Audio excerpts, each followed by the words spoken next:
Pirmahan mo na yan, Liana. Amoy kusina ka na, nakakahiya sa mga bisita.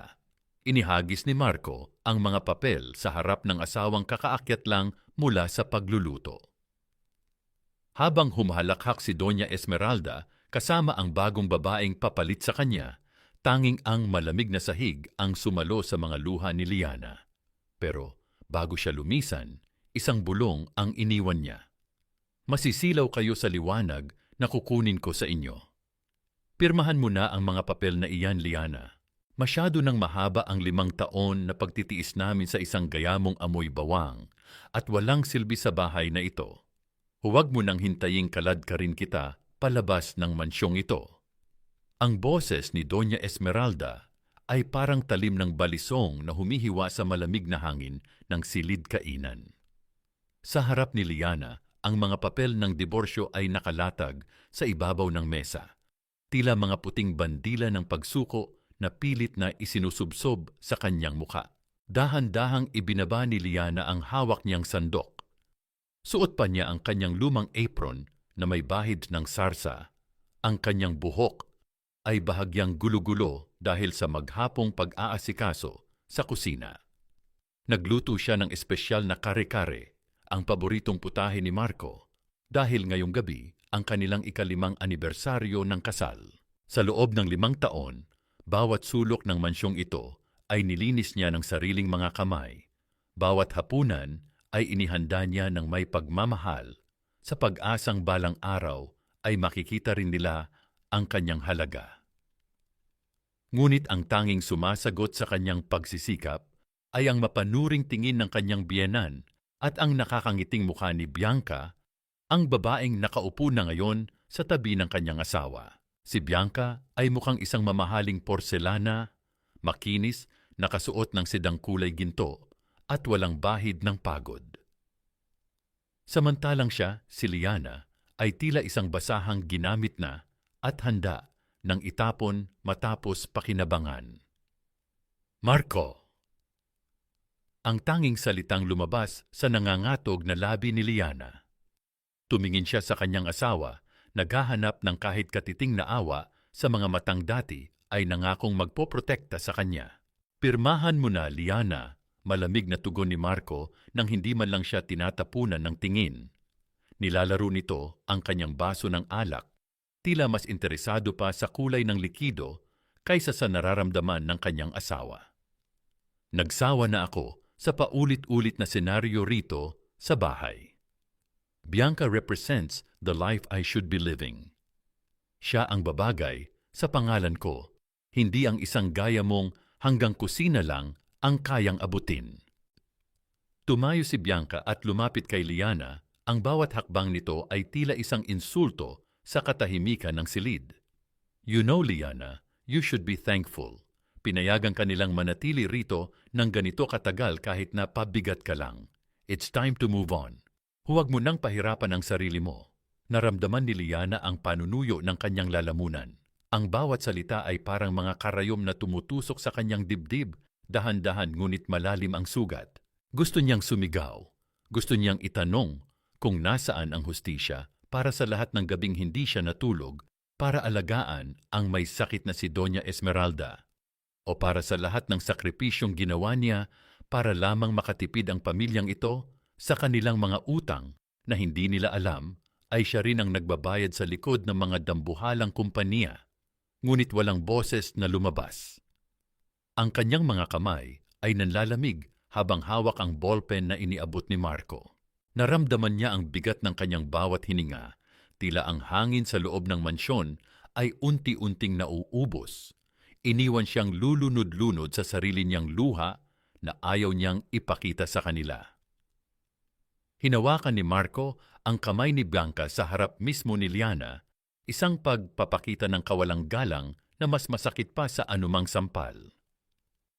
Doon, sa gitna ng marangyang silid na binalot niya ng pag-aaruga, naramdaman ni Liana ang huling hibla ng kanyang pagtitimpi na tuluyan ng naputol. Mabilis niyang nilagdaan ang mga papel. Ang bawat letra ng kanyang pangalan ay tila isang bahagi ng kanyang pagkatao na binubura niya sa buhay ng mga taong ito. Pagkatapos, tumayo siya ng tuwid, pilit na nilalabanan ang panginginig ng kanyang mga tuhod. Tapos na, bulong niya, ang kanyang boses ay tila galing sa ilalim ng lupa. Mababa, matataga, ngunit puno ng pait. Tumawa ng mahina si Doña Esmeralda, isang tunog na parang pagkiskis ng tuyong dahon.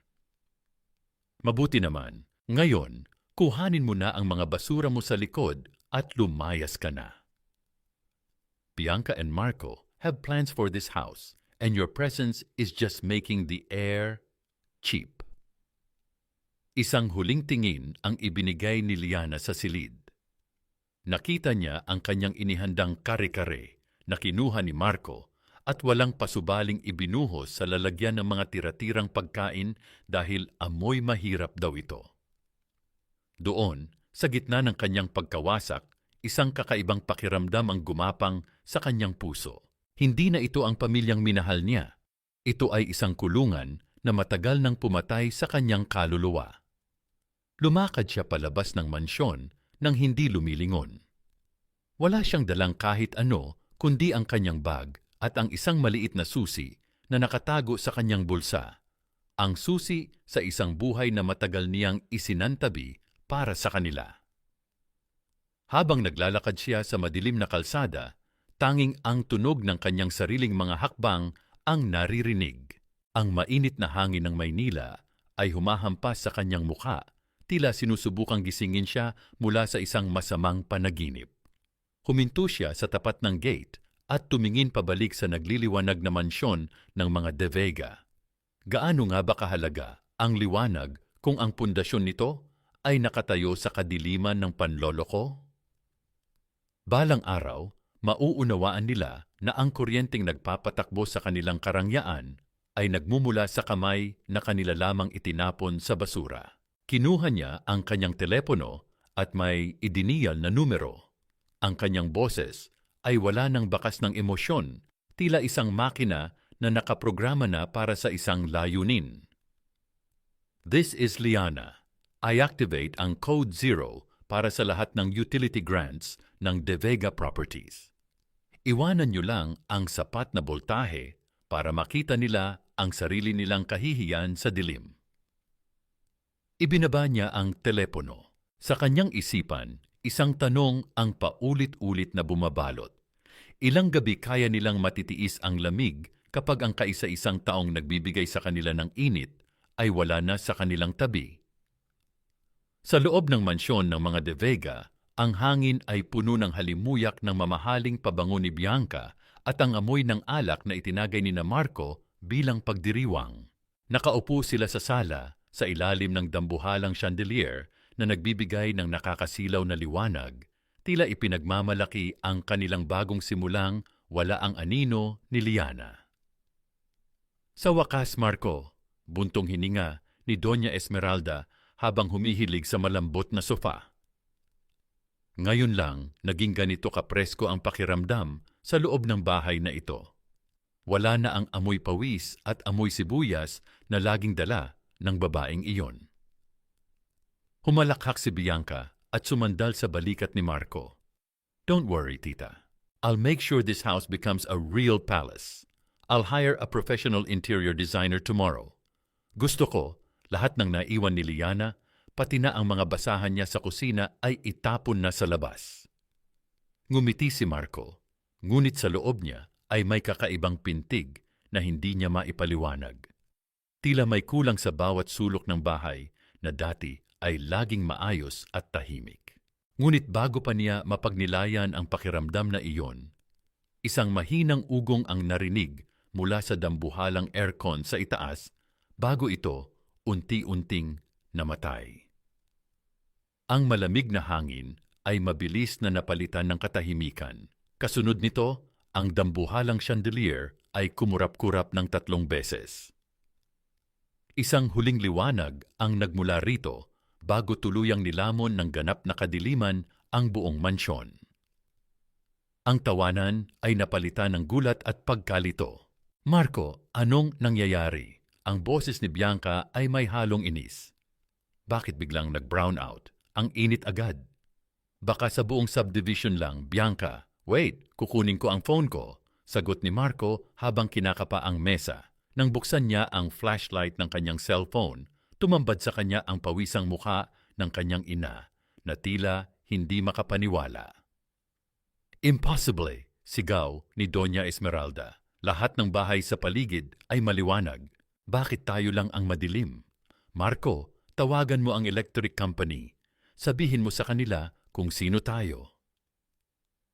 Habang sinusubukan ni Marco na tumawag, tumakbo si Bianca sa banyo para maghilamos dahil sa bilis ng pag-akyat ng init sa loob ng saradong mansyon. Ngunit pagpihit niya sa gripo, tanging isang paos na tunog ng hangin ang lumabas. Isang patak ng kulay kalawang na tubig ang bumagsak sa lababo bago ito tuluyang natuyo. Marco, walang tubig. Ang matinis na tili ni Bianca ay bumasag sa katahimikan ng gabi.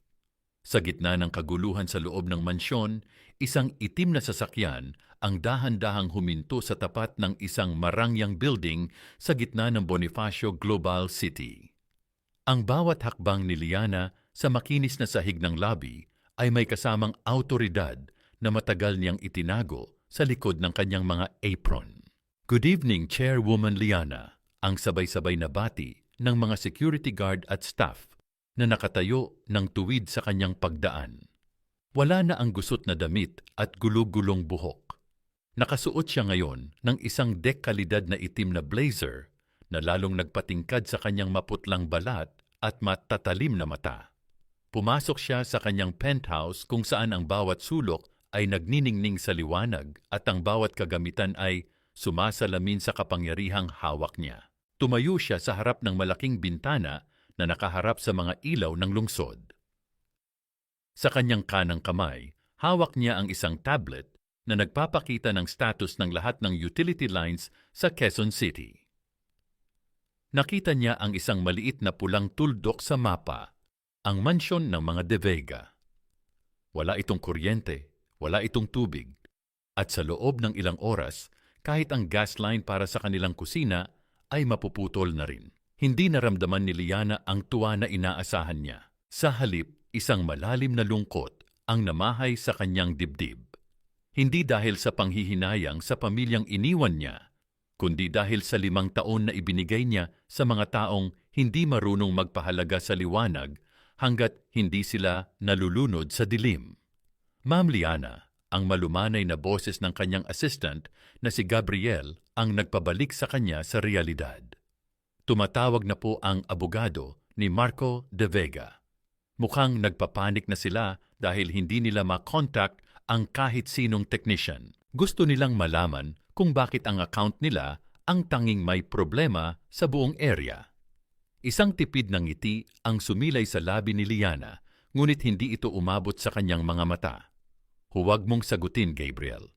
Hayaan mo silang maghanap ng sagot sa gitna ng init at baho ng mansyong ipinagmamalaki nila. Gusto kong maranasan nila kung paano mabuhay sa mundo na walang kahit na anong suporta mula sa akin. Humarap si Liana sa salamin at tinitigan ang kanyang sarili. Ang babaeng nasa harap niya ay hindi una ang asawang amoy kusina. Siya na ang babaeng may kakayahang patayin ang lahat ng ilaw sa buhay ng mga taong nagtangka siyang itapon. Samantala, sa loob ng madilim na mansyon, ang init ay nagiging masangsang na. Ang mga tira-tirang pagkain na itinapon ni Marco sa basurahan kanina ay nagsisimula ng bumaho dahil sa kawalan ng ventilation. Doña Esmeralda was gasping for air, sitting on a chair while Bianca was fanning herself frantically with a magazine. Marco, do something, bulyaw ng matanda. Ang baho na rito at hindi ako makahinga sa sobrang init. Ma, ginagawa ko ang lahat. Pero sinabihan ako ng operator na restricted ang account natin at tanging ang chairman lang daw ang pwedeng mag-authorize ng reconnection. Sigaw ni Marco, ang kanyang boses ay puno ng frustration. Sino ang chairman na iyan? Bilhin mo ang oras niya. Magbayad tayo ng kahit magkano. Ang bulyaw ni Bianca habang tinitignan ang kanyang reflection sa cellphone. Ang kanyang make-up ay nagsisimula ng humulas dahil sa pawis. Isang malamig na realization ang gumapang sa batok ni Marco. Naalala niya ang huling sinabi ni Liana sa telepono bago ito tuluyang lumayas. Code 0. Marco, ang nangangatog na boses ni Doña Esmeralda ang bumasag sa kanyang pag-iisip. Tignan mo ang gate. May mga tao sa labas. Sa liwanag ng mga ilaw mula sa kalsada, nakita nila ang isang grupo ng mga lalaking nakasuot ng uniforme ng utility company. May dala silang malaking karatula na isinasabit sa kanilang gate. Gamit ang kanyang flashlight, binasa ni Marco ang nakasulat, Property under evaluation, utility. Services suspended due to breach of corporate subsidy agreement. Breach of agreement? Bulong ni Marco. Anong agreement ang pinagsasabi nila? Sa ilalim ng karatula, may isang maliit na logo na nakaukit sa ginto, ang logo ng kumpanya ni Liana. Doon lamang naramdaman ni Marco ang tunay na lamig sa kanyang mga buto sa kabila ng nakakapanghinang init ng gabi. Ang babaeng tinawag nilang walang silbi ang siyang may-ari ng bawat patak ng tubig at bawat kislap ng liwanag na itinuring nilang karapatan. Ang sikat ng araw na pumasok sa malalaking bintana ng mansyon ay hindi nagdala ng pag-asa, kundi mas matinding pasakit. Sa loob ng silid-tulugan, ang init ay tila isang mabigat na kumot na nakabalot sa katawan ni Bianca. Wala ang dating malamig na haplos ng aircon, tanging ang malagkit na pakiramdam ng pawis at ang nakakairitang kagat ng mga lamok ang gumising sa kanya. Marco, get up! Hindi ko na kaya ito, bulyaw ni Bianca habang padabog na bumabangon. Ang kanyang mamahaling silk na pantulog ay basa na ng pawis at nakadikit sa kanyang likod. I look like a mess. My hair is so frizzy and I need to shower. Bakit wala pa ring tubig? Si Marco, na natulog lamang sa sofa dahil sa sobrang init sa loob ng kwarto, ay dahan-dahang nagmulat ng mata. Ang kanyang ulo ay kumikirot at ang kanyang lalamunan ay tuyong-tuyo. Bianca, please, stop screaming. My head hurts. Sinabi ko na sa iyo, inaayos pa ang system. Inaayos. It's been hours. Halos magtanghali na. Muling sigaw ni Bianca habang naglalakad patungo sa kusina, umaasang may kahit kaunting tubig na natira sa pitsel. Sa kusina, tumambad sa kanila ang isang tanawing hindi nila kailanman inakala na makikita sa loob ng Mansion de Vega. Ang basurahan sa gilid ay puno ng tira-tirang pagkain na itinapon ni Marco kagabi. Ang kare-kareng niluto ni Liana. Dahil sa kawalan ng kuryente at ventilation, ang amoy ng napanis na gata at karne ay humalo sa mainit na hangin, lumilikha ng isang masangsang na halimuyak na nakakasuka. Nakita nila si Nanay Rosa, ang matandang katulong na tanging natira sa bahay, na pilit na nagpupunas ng sahig gamit ang isang tuyong basahan. Ang mukha ng matanda ay bakas ang pagod at lungkot. Nanay Rosa, bakit hindi mo pa nilalabas ang basurang iyan? Ang baho-baho na rito. Ang bulyaw ni Doña Esmeralda na kararating lang sa kusina, paypay ng paypay gamit ang isang abaniko. Dahan-dahang tumayo si Nanay Rosa at tumingin sa kanyang amo.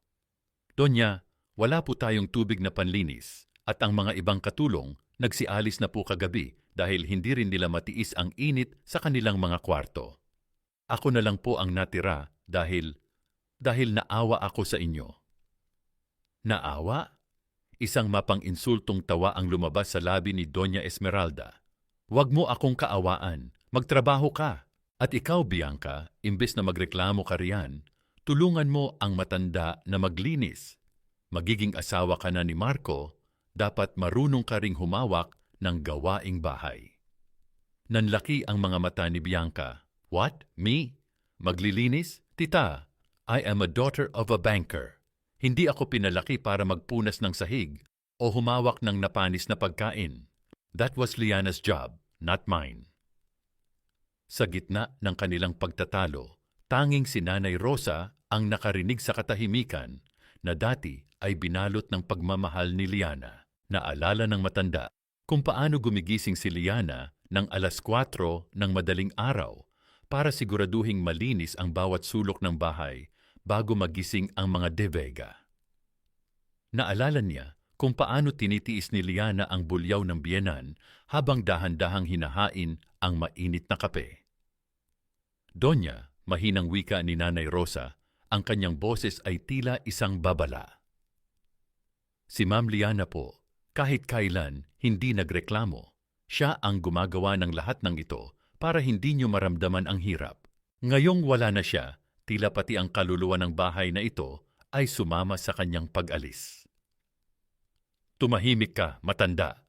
Huwag mong babanggitin ang pangalan ng babaeng iyon sa harap ko. Sigaw ni Doña Esmeralda, ngunit ang kanyang boses ay may halong kaba na hindi niya maipaliwanag. Habang nagpapatuloy ang kanilang sigawan, isang tunog ng motorsiklo ang huminto sa labas ng kanilang gate. Isang lalaking naka-uniforme ang nag-iwan ng isang malaking envelope sa kanilang mailbox bago mabilis na umalis. Si Marco ang lumabas para kunin ito. Ang init ng semento sa labas ay tila tumatagos sa kanyang tsinelas, ngunit mas matindi ang lamig na naramdaman niya nang mabuksan ang sulat. Ito ay isang notice of foreclosure. Marco, ano iyan? Tanong ni Bianca na sumunod sa kanya sa labas habang pilit na pinapaypayan ang sarili gamit ang kamay. Hindi makapagsalita si Marco. Ang kanyang mga kamay ay nangangatog habang binabasa ang mga dokumento, ang mansyong tinitirhan nila, ang lupang kinatatayuan nito, at maging ang mga kagamitan sa loob ay hindi pala sa kanila. Ang lahat ng ito ay nakapangalan sa isang holding company na ang tanging pirma sa huling pahina ay ang pamilyar na sulat kamay ni Liana. Hindi lang utilities ang kontrolado ni Liana. Ang buong buhay nila, ang bawat pader na nagbibigay sa kanila ng proteksyon, pagtabis ng deteprasyon, ay pag-aari ng babaeng tinawag nilang basura. Ang mansyong ito, bulong ni Marco, ang kanyang boses ay halos hindi marinig. Kailangang mabayaran ang utang sa loob ng 7 araw. Kung hindi, palalayasin tayo rito. Ano? Tili ni Bianca. I thought you were rich. Marco, you told me your family owns businesses. Bakit may foreclosure? 1 linggo. Where are we going to stay? Tumingin si Marco kay Bianca at sa unang pagkakataon, nakita niya ang mukha ng babaeng pinili niya kapalit ni Liana. Wala rito ang pagmamahal. Wala rito ang suporta. Tanging takot, inis at pandidiri ang nakita niya sa mga mata ni Bianca. Sa malayo, sa kanyang malamig at nagniningning na penthouse, nakaupo si Liana habang dahan-dahang humihigop ng tsaa. Pinapanood niya ang paglubog ng araw. Ang bawat kulay ng kahel at lila sa langit ay tila nagpapaalala sa kanya na pagkatapos ng pinakamadilim na gabi, laging tumbanay mas abadi, laging may bagong umaga. Ngunit para sa mga De Vega, ang dilim ay nagsisimula pa lamang. Ang bawat patak ng pawis na dumadaloy sa noon ni Marco ay tila selyo ng kanyang unti-unting pagbagsak. Hawak ang papel ng foreclosure, naramdaman niya ang pangangatog ng kanyang mga tuhod habang nakatayo sa gitna ng sala na dati ay simbolo ng kanyang kapangyarihan. Ngayon, ang silid na iyon ay tila isang malaking horno, sumasakal sa bawat hininga niya. Marco, ano pang tinitingin-tingin mo riyan? Tumawag ka ng abogado. Tumawag ka sa bangko. Ang bulyaw ni Doña Esmeralda habang nakasandal sa sofa. Ang kanyang muka ay maputla at ang bawat salita ay may kasamang hapo. Hindi pwedeng mangyari ito. De Vega tayo. Hindi tayo pwedeng palayasin sa sarili nating tahanan. Ma, hindi ko maintindihan. Akala ko ayos na ang lahat ng utang natin noong nakaraang taon. Mahinang sagot ni Marco habang kinakalkal ang mga lumang folder sa ilalim ng cabinet. Sabi ni Liana, siya na ang bahala sa pakikipag-usap sa mga creditors. Akala ko nagagawa niya ng paraan. Sa sulok ng silid, nakaupo si Bianca habang tinitignan ang kanyang mga kuko na nagsisimula ng mabakbak ang kulay. So, you're telling me na ang lahat ng luho natin, ang party na ibinigay mo sa akin, pati na ang bag na ito, ay galing sa utang na inaayos lang ng isang katulong? Ang kanyang boses ay puno ng puot at pagkadismaya. This is a nightmare, Marco. My friends are asking me why I'm not posting on Instagram. How am I supposed to explain this? Hindi pinansin ni Marco ang reklamo ni Bianca. Sa halip, nahanap niya ang isang maliit na notebook na kulay asul, ang notebook ni Liana. Dahan-dahan niya itong binuksan. Doon, sa bawat pahina, ay nakasulat ang mga detalye ng mga bayarin. Hulyo 15, paid 2 milyon for Marcos construction debt. Agosto 20, paid for mom's hospital bill. Setyembre 10, repayment for interest. Kailangang magtipid sa grocery para hindi mahalata ni Marco. Nanigas si Marco sa kanyang kinatatayuan. Ang bawat salita ay tila isang sampal na gumigising sa kanyang natutulog na konsensya. Sa loob ng 5 taon, habang tinatrato niya si Liana na parang basura, ang babaeng iyon pala ang tahimik na bumubuo sa gumuguho niyang mundo.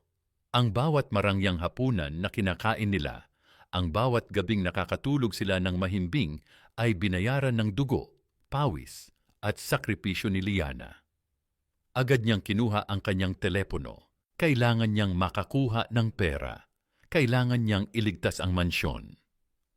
Hello, Joey. Bro, kailangan ko ng pabor. Just 5 million pesos, babayaran ko rin agad.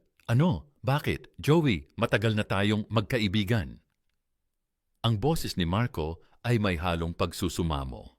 Sorry, Marco. Ang boses sa kabilang linya ay malamig at walang pakialam. Balitang-balita na sa business circle na bagsak na ang De Vega.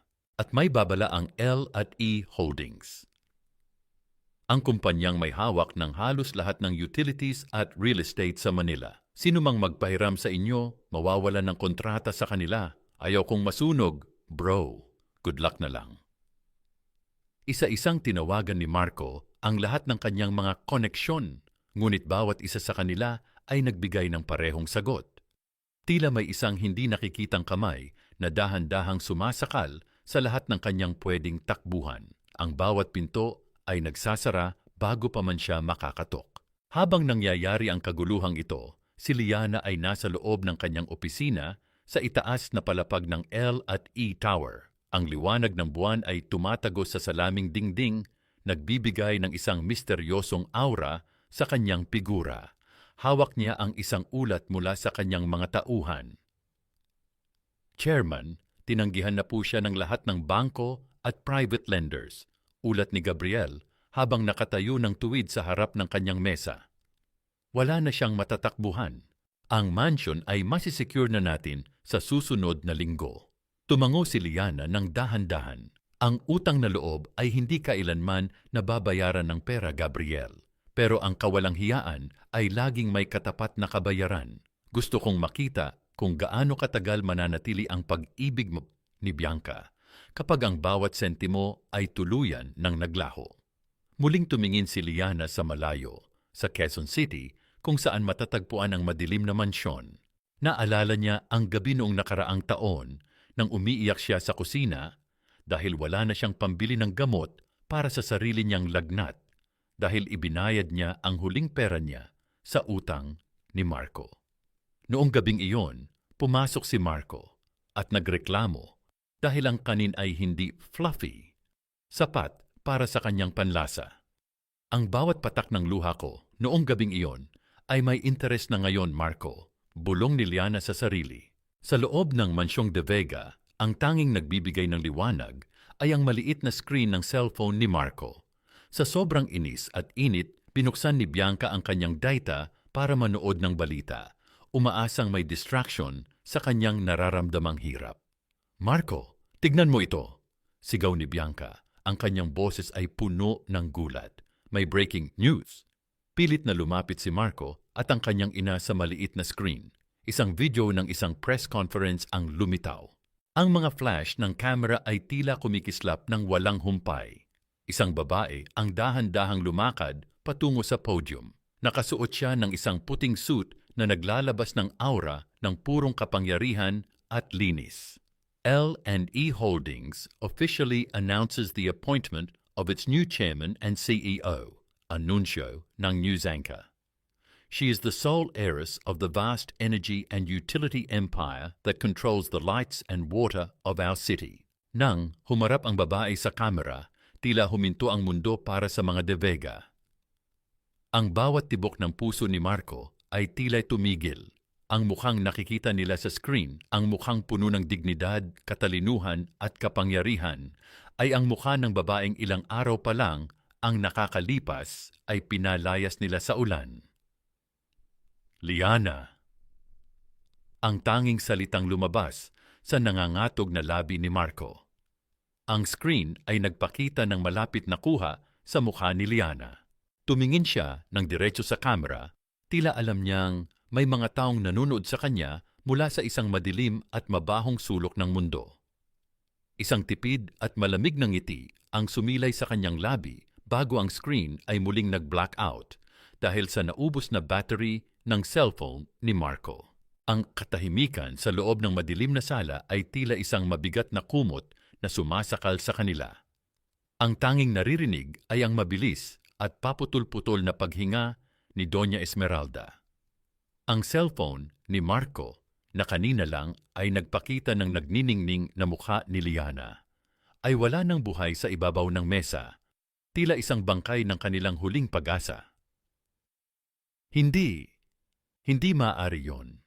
Ang pabulong na wika ni Doña Esmeralda, ang kanyang boses ay nanginginig sa pagitan ng takot at pagtanggi. Namamalikmata lang tayo. Isang hamak na ulila lang si Liana. Paanong ang isang babaeng marunong lang maglaba at magluto ay magiging may-ari ng L&E Holdings? Isang malaking pagkakamali ito. Ma, nakita natin siya. Mahinang sagot ni Marco, ang kanyang boses ay puno ng pait. Ang mukha niya, ang boses niya, kahit ang paraan ng pagtayo niya. Siya yon, ma. Si Liana ang babaeng tinapon natin sa basura, pero siya pala ang nagmamay-ari ng basurahan at ng buong subdivision na ito. Biglang tumayo si Bianca. Ang kanyang mukha ay hindi nakakikitaan ng ganda, kundi ng purong galit. So, all this time, niloloko niyo ako? Marco, sinabi mo sa akin na kayo ang hari sa lugar na ito. Sinabi mo na wala ng silbi ang asawa mo, kaya mo siya dinala sa akin. Pero ngayon, lumalabas na ikaw ang walang silbi. You're a fraud. You're living in a mansion that isn't even yours. Bianca, tumahimik ka, bulyaw ni Doña Esmeralda. Huwag kang magsalita ng ganyan sa anak ko. Nakikinabang ka rin sa bahay na ito. Nakikinabang? Isang mapang-uyam na tawa ang pinakawalan ni Bianca habang pinupunasan ang kanyang malagkit na leeg. Tignan nyo ang paligid nyo. Ang baho-baho na rito. Amoy na panis na pagkain at dumi. Walang aircon, walang tubig, at ngayon, nalaman ko pang ang ex-wife mo ang may hawak ng leeg natin? I didn't sign up for this. I deserve a billionaire, not a bankrupt loser like you, Marco. Hindi nakasagot si Marco. Ang bawat salita ni Bianca ay tila mga huling pako sa kanyang kabaong. Sa gitna ng dilim, ang amoy ng napanis na kare-kare mula sa kusina ay lalong tumitindi. Tila nagpapaalala sa kanya ng bawat sakripisyo ni Liana na binaliwala niya. Naalala niya kung paano siya laging sinasalubong ni Liana ng may ngiti kahit pagod na ito sa maghapong pag-aasikaso sa kanilang pamilya. Ngayon, ang nasa harap niya ay isang babaeng ang tanging alam ay magreklamo at manginsulto. Isang matalim na sakit sa tiyan ang naramdaman ni Doña Esmeralda. Marco, ang sikmura ko. Gutom na ako. At ang init, hindi ko na kaya ang init. Wala tayong makain, ma. Ubus na ang laman ng ref at lahat ng nandoon ay napanis na dahil walang kuryente, sagot ni Marco habang nakatingin sa labas ng bintana. Ang mga ilaw sa kalsada ay tila nang uuyam sa kanila. Kailangan nating lumabas. Kailangan nating humanap ng matutuluyan. Saang pera tayo kukuha? Tanong ni Bianca. Ang kanyang mga mata ay nanlilisik. Lahat ng accounts mo ay frozen at ang mga alahas ni tita nasaan na? Di ba sabi mo ibibigay mo sa akin ang ilan? Mabilis na napahawak si Doña Esmeralda sa kanyang dibdib. Ang mga alahas ko, nasa vault yon sa kwarto ko. Pero Marco, hindi ko na kayang umakyat. Ang dilim, baka mahulog ako sa hagdan. Ako na, ma. Ako na ang kukuha, wika ni Marco. Gamit ang natitirang lakas, dahan-dahan siyang umakyat sa hagdan. Ang bawat baitang ay tila isang paglalakbay patungo sa kanyang sariling kahihiyan. Sa gitna ng hagdan, tumigil siya. Narinig niya ang mahinang bulungan ni Bianca at ng kanyang ina sa ibaba. Tita, ibigay niyo na sa akin ang mga diamante niyo. Ibebenta ko iyon para makaalis tayo rito. Ang boses ni Bianca ay puno ng pagmamanipula. Hindi na kayo kayang protektahan ni Marco. Isang gabi pa rito, baka mamatay na kayo sa init. Hindi pwedeng ibenta yon, Bianca. Iyon na lang ang natitira sa amin. Ang paos na sagot ni Doña Esmeralda. Naramdaman ni Marco ang isang malamig na hapdi sa kanyang puso. Ito ba ang babaeng ipinalit niya kay Liana? Ang babaeng handang magnakaw sa kanyang ina sa oras ng kagipitan? Nang marating niya ang kwarto ni Doña Esmeralda, kinapan niya ang vault sa likod ng painting. Ngunit nang mabuksan niya ito gamit ang flashlight ng isang lumang lighter, nanlumo siya. Ang vault ay walang laman. Tanging isang maliit na piraso ng papel ang nandoon. Binasa niya ang nakasulat sa papel. Ang mga alahas na ito ay ginamit ko ng sangla para pambayad sa utang ng construction firm mo noong nakaraang buwan. Akala mo ba ay galing sa langit ang perang ginamit mo para bilhan ng singsing si Bianca, Liana? Napaupo si Marco sa malamig na sahig. Ang lahat ng karangyaan niya, ang lahat ng regalo niya kay Bianca ay galing sa pagbebenta ni Liana ng mga huling ari-arian ng kanyang pamilya para lamang hindi siya mapahiya sa mundo ng negosyo. At ang kapalit, pinalayas niya ito ng parang aso. Sa ibaba, isang malakas na sigaw ang bumasag sa katahimikan. Ang tunog ng pagkabasag ng isang plorera ay umalinggaw-ngaw sa buong mansyon. Nasaan ang mga alahas? Bulyaw ni Bianca mula sa ibaba. Doña Esmeralda, huwag mo akong lokohin. Alam kong itinatago mo yon. Dali-daling bumaba si Marco at nakita niya si Bianca na hawak ang braso ng kanyang ina habang ang matanda ay umiiyak sa takot. Ang dating eleganting si Bianca ay tila isang halimaw sa gitna ng dilim. Bitawan mo ang nanay ko, sigaw ni Marco. Wala na kayong silbi, pare-pareho kayong basura. Ang huling bulyaw ni Bianca bago kinuha ang kanyang designer bag at mabilis na tumakbo palabas ng gate, iniwan silang mag-ina sa gitna ng kadiliman at masangsang na amoy ng kanilang nabubulok na buhay. Sa gitna ng katahimikan, isang mahinang katok ang narinig sa pinto. Isang boses ng lalaki ang nagsalita mula sa labas. Mr. De Vega, may mensahe po para sa inyo mula sa L at E Holdings. Narito ang imbitasyon para sa Grand Charity Gala ng L at E Holdings. Inaasahan ng aming chairperson ang inyong pagdalo, Mr. De Vega. Huwag kayong mag-alala, sagot na rin niya ang inyong transportasyon. Ang boses ng lalaking nakatayo sa labas ng gate ay formal at walang bahid ng emosyon, tila isang robot na nagbabasa ng isang hatol. Iniabot niya ang isang makinis at mabigat na envelope na kulay ginto. Isang matinding insulto sa gitna ng madilim, mabaho at mainit na mansyon na tila unti-unti nang nilalamon ng lupa. Nanginginig ang mga daliri ni Marco habang hinahawakan ng envelope. Ang bango ng papel ay humalo sa amoy ng napanis na pagkain sa loob ng bahay, isang masakit na paalala ng agwat ng buhay nila ngayon sa buhay na tinatamasa ni Liana. Marco, anong kailangan nila? Ang paos na boses ni Doña Esmeralda ay nagmula sa dilim ng sala. Nakaupo ang matanda sa sahig, nakasandal sa sofa, mapiamampi sa karsafa, habang pilit na pinapaypayan ang sarili ng isang pirasong karton. Inimbitahan tayo ni Liana sa isang party, Ma, sagot ni Marco. Ang kanyang boses ay puno ng pagkalito at isang maliit na kislap ng maling pag-asa. Baka ito na ang pagkakataon nating makausap siya. Baka nagpapalambot lang siya ng puso. Ma, kailangang pumunta tayo. Kailangan nating ipakita sa kanya na nagsisisi tayo. Ngunit sa kabilang dako ng lungsod, sa loob ng isang marangyang hotel. Ang hangin ay puno ng amoy ng sariwang mga bulaklak na lilis at ang mahinang himig ng mga biolin na nagbibigay ng isang maringal na atmosfera. Ang bawat kislap ng mga dambuhalang chandelier ay tila sumasayaw sa salamin ng mga wine glass. Doon, sa gitna ng mga pinakamakapangyarihang tao sa bansa, nakatayo si Liana. Ang kanyang gown na kulay pilak ay tila isang nakakasilaw na baluti, bumabalot sa kanyang katawan ng may perpektong korte. Ang bawat hakbang niya ay may kasamang awtoridad. Ang bawat ngiti niya ay may halong misteryo. Hindi na siya ang babaeng nakayuko sa kusina, siya na ang reyna ng gabing iyon. Chairwoman, dumating na po siya, bulong ni Gabriel sa kanyang tabi. Tumingin si Liana sa malaking pinto ng ballroom. Nakita niya si Marco. Ang kanyang dating asawa ay nakasuot ng isang lumang tuksado na halatang hindi naisukat ng maayos. Ang kanyang buhok ay medyo gulo at ang kanyang mga mata ay ligalig na parang isang hayop na naliligaw sa gitna ng kagubatan.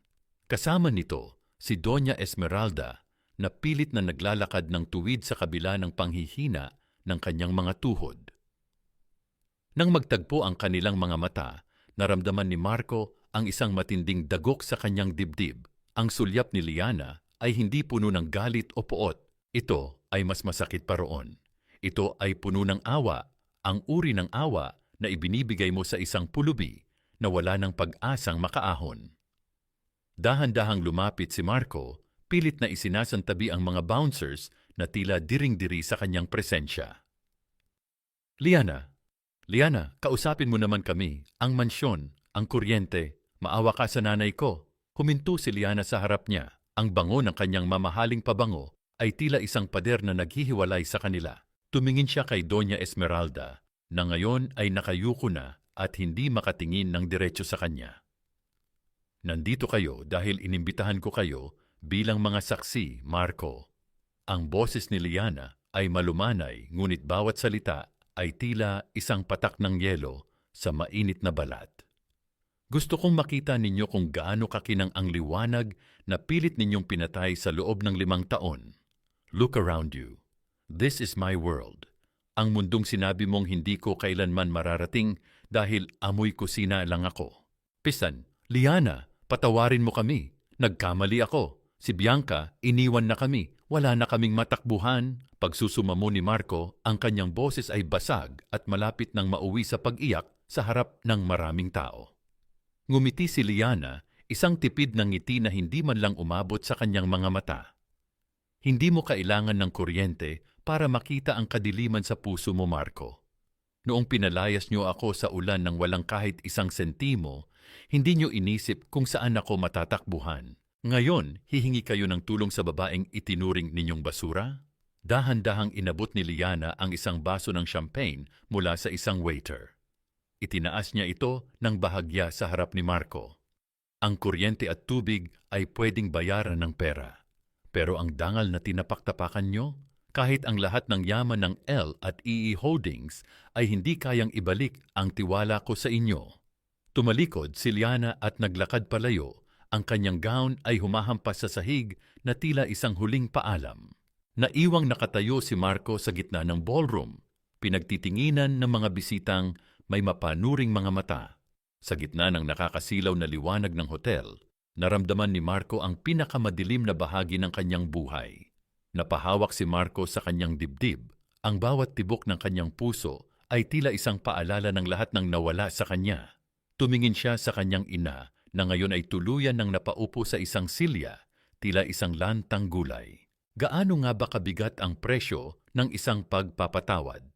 At hanggang kailan sila mananatili sa anino ng babaeng dati ay hawak-hawak lang nila sa palad. Pagbalik ni na Marco at Doña Esmeralda sa mansyon mula sa gala, ang bawat hakbang nila sa loob ng madilim na bahay ay tila pagpasok sa isang libingan. Ang amoy ng napanis na pagkain sa kusina ay humalo na sa amoy ng alikabok at kulob na hangin na lalong naging matapang dahil sa kawalan ng kuryente. Tanging ang liwanag ng buwan na tumatago sa malalaking bintana ang nagbibigay ng anyo sa mga gamit na dati ay simbolo ng kanilang karangyaan. Ngunit ngayon ay tila mga aninong nang uuyam sa kanila. Naupo si Marco sa sahig, ang kanyang tuxedo ay basang-basa ng pawis at ang kanyang mga balikat ay nakalaylay. Lahat ng sinabi niya, bawat salita, tila isang saksak na hindi humihinto. Paano natin hindi napansin na siya ang bumubuhay sa atin? Hindi sumagot si Doña Esmeralda. Ang matanda ay nakatulala lamang sa kawalan, ang kanyang mga kamay ay nanginginig habang hawak ang kanyang dibdib. Ang bawat hininga niya ay may kasamang hapo, tila ang hangin sa loob ng mansyon ay unti-unti nang nauubos. Sa gitna ng kanilang paghihinagpis, isang mahinang kaluskos ang narinig ni Marco mula sa itaas na palapag. Ang silid na dati ay tinutuluyan ni Bianca. Agad siyang tumayo, ang galit at pag-asa ay muling nag-alab sa kanyang dibdib. Bianca, nandyan ka ba?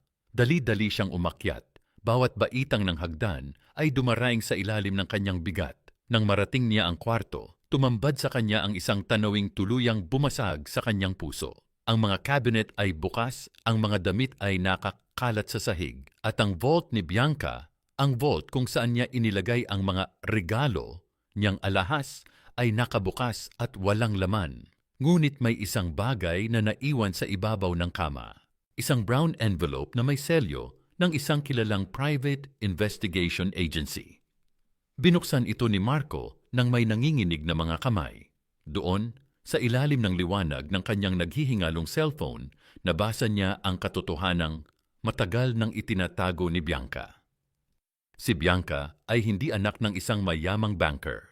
Ang kanyang ama ay isang bankrupt na sugarol na kasalukuyang nagtatago sa mga utang sa probinsya. Ang mga mamahaling gamit na ipinapakita ni Bianca sa social media ay pawang mga hiram o peke. At ang tanging layunin niya sa pagpasok sa buhay ni Marco ay upang makahanap ng bagong mapagkukunan ng pera. Isang mapait na tawa ang kumawala sa mga labi ni Marco. Naloko tayo, Ma. Ang ginto na ipinalit natin sa pilak ay isa lang palang kinalawang na bakal. Habang binabasa ni Marco ang ulat sa kabilang bahagi ng lungsod, sa loob ng isang nagniningning na opisina, pinapanood ni Liana ang pag-usad ng gabi. Nakatayo siya sa harap ng malaking monitor na nagpapakita ng real-time data ng bawat ari-arian ng mga De Vega. Chairman, nahanap na po ng aming mga tauhan si Bianca, ulat ni Gabriel. Ang kanyang boses ay tila isang malamig na hangin sa katahimikan ng silid. Nasa isang maliit na motel siya sa labas ng lungsod. Sinusubukang ibenta ang mga alahas na ninakaw niya mula sa mansyon. Ngunit hindi niya alam na ang lahat ng alahas na iyon ay mga replika lamang na ipinalit natin bago pa siya makapasok sa pamilya. Isang tipid ng ngiti ang sumilay sa labi ni Liana. Hayaan siyang mahuli ng mga pulis sa akto ng pagnanakaw. Ang isang magnanakaw na nagnakaw ng peking kayamanan ay isang uri ng hustisyang nararapat sa kanya. Tumingin muli si Liana sa malayo, sa Quezon City, kung saan matatagpuan ang madilim na mansyon. At si Marco, hayaan siyang mabuhay sa katotohanang ang babaeng pinili niya ay mas higit pa sa basurang itinuring niya sa akin. Samantala, sa loob ng madilim na mansyon, ang katahimikan ay binalot muli ng isang matinding tensyon. Isang malakas na kalabuog ang narinig mula sa ibaba, ang tunog ng pinto na tila pilit na binubuksan. "Sino yan?" sigaw ni Marco habang mabilis na bumababa sa hagdan. Nakita niya si Nanay Rosa na nakatayo sa pinto. Ang mukha ng matanda ay puno ng takot. "Marco, ang mga tao sa labas, may mga dumarating na truck. Sinasabi nila na kukunin na nila ang lahat ng gamit dito sa loob. Ngayon na raw po ang foreclosure." Naramdaman ni Marco ang paghinto ng kanyang mundo.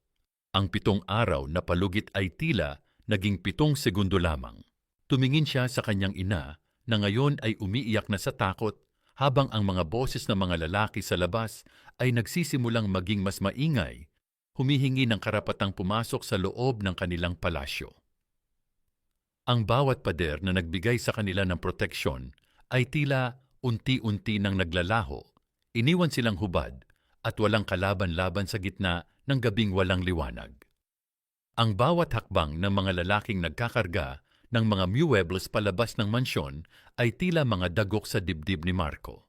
Ang dambuhalang piano na dati ay tinutugtugan ni Bianca para magpanggap na may pinag-aralan ay kinaladkad ng walang pakundangan, lumilikha ng gasgas sa makinis na sahig na ilang taong inalagaan ni Liana. Dahan-dahan naman, mga hayop kayo, gamit namin yan, ang paos na bulyaw ni Doña Esmeralda habang nakaupo siya sa isang maliit na silya sa gilid ng kalsada. Ngunit ang mga manggagawa ay hindi man lang siya tinapunan ng tingin. Para sa kanila, ang matandang babaeng ito ay isa na lamang sa gabal sa kanilang trabaho. Napaupo si Marco sa gilid ng gutter. Ang kanyang mga siko ay nakatukod sa kanyang mga tuhod. Ang kanyang lalamunan ay tila punong-puno ng buhangin sa sobrang tuyo.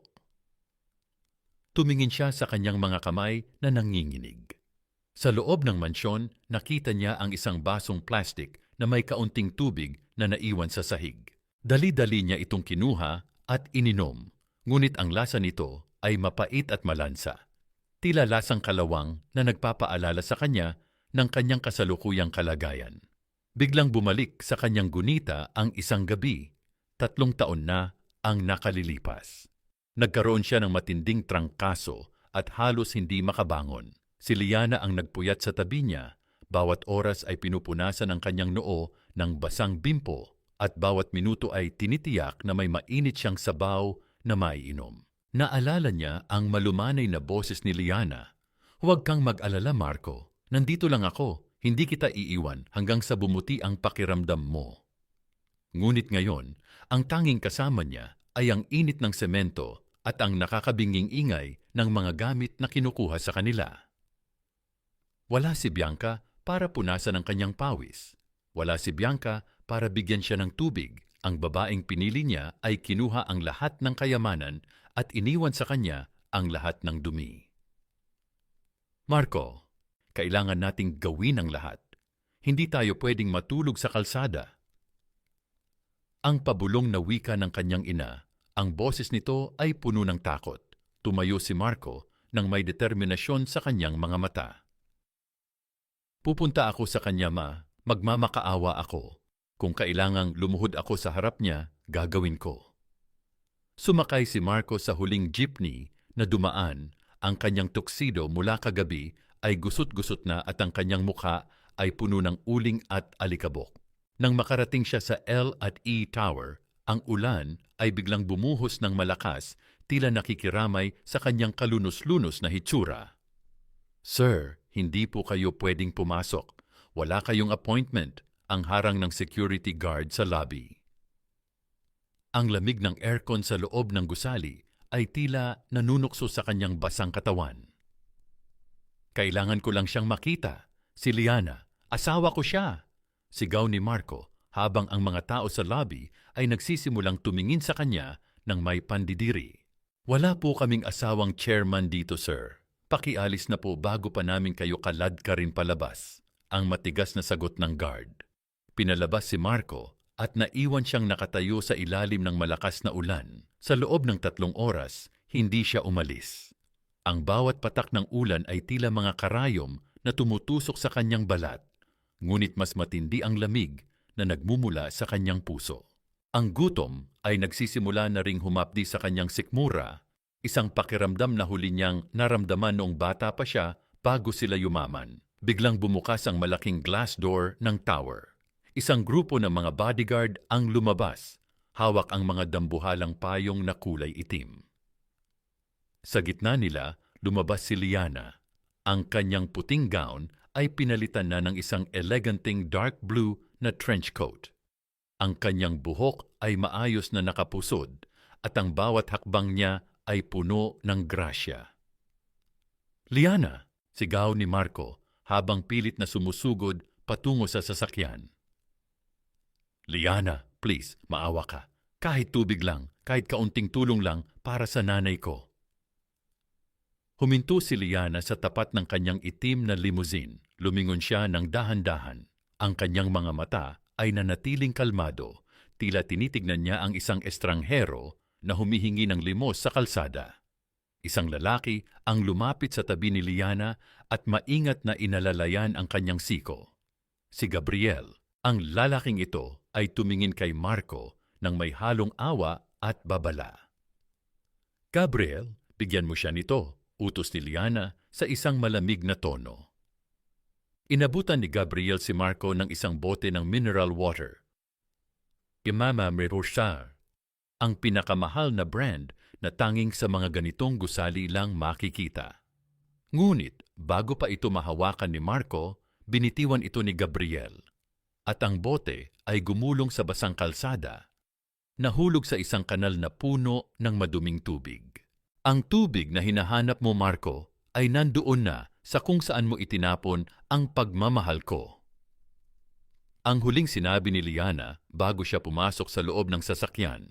Pinanood ni Marco ang pag-alis ng limousine. Ang mga headlight nito ay tila dalawang matang nang uuyam sa kanya sa gitna ng dilim at ulan. Naiwan siyang nakaluhod sa tabi ng kanal, tinitignan ang bote ng tubig na hindi na niya maaabot. Gaano nga ba kahirap abutin ang isang bagay na dati ay nasa palad mo lang bago mo ito hinayaang madungisan ang sarili mong kapalaluan.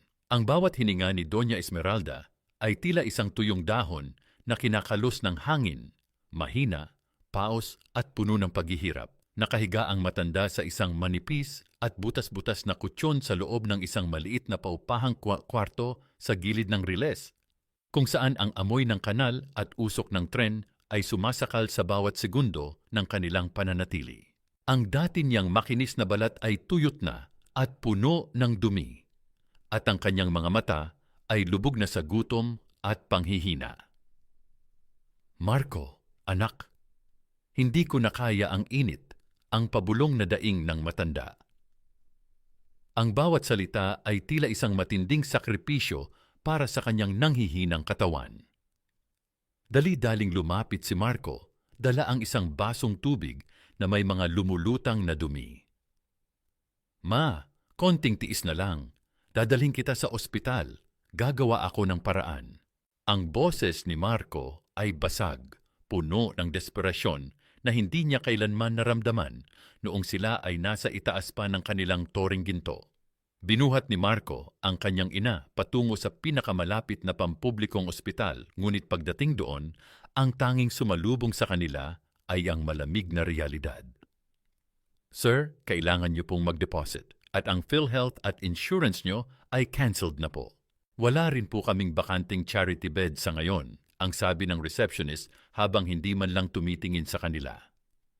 Ang tunog ng mga makinang medikal at ang ingay ng mga pasyente sa hallway ay tila isang malupit na orkestra ng kahirapan.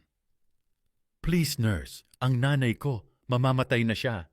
Kahit sa sahig lang, basta gamutin niyo siya. Ang pagmamakaawa ni Marco habang lumuluhod siya sa malamig at maduming sahig ng emergency room. Ang kanyang taksido na dati ay sumisimbolo ng kapangyarihan ay punit-punit na at puno ng mantsa ng luha at pawis.